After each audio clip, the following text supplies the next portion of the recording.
Eh sì, la vita mi ha dato questa opportunità, tutto è iniziato con una buona idea dell'amministrazione. Nel 2021 l'Istituto per il Credito Sportivo, del quale ero presidente, ha approvato questo finanziamento e oggi, fatalità,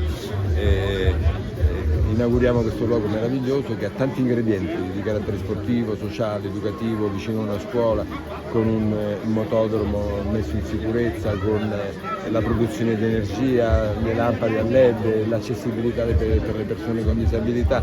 È quello che vorremmo e che vogliamo e cerchiamo di realizzare ovunque.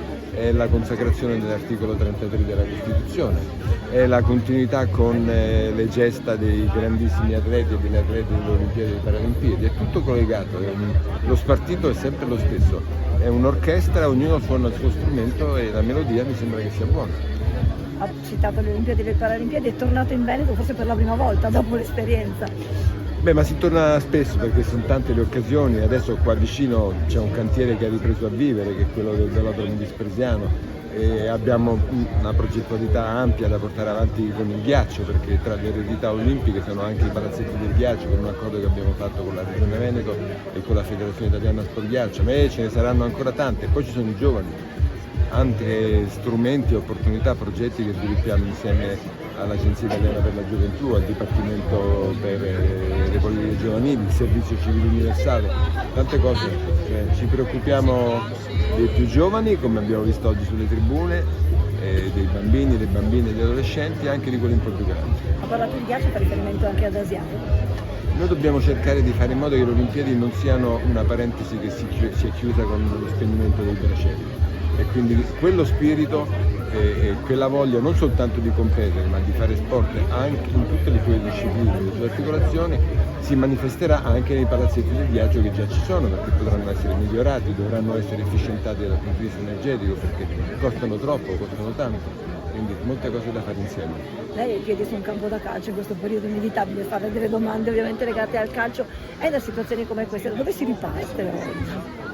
Ma io dico che lo sport ha insegnato che dopo una sconfitta, che non è soltanto quella del campo, si parte con un esame di coscienza, con una analisi delle cose che avremmo potuto fare, un po' tutti, e che non sarà certamente una nuova elezione a poter determinare, ci vogliono le volontà. E bisogna mettere insieme un mondo che ha tante anime, ha tante dimensioni, quindi mette insieme da quella sociale, da quella scolastica, con il settore giovanile e scolastico, alla Serie A che compete poi a livello internazionale. Quindi mi auguro che questo tempo venga usato non soltanto per pensare al prossimo Presidente, ma per pensare ai progetti che dovranno essere realizzati e alle riforme che dovranno essere realizzate.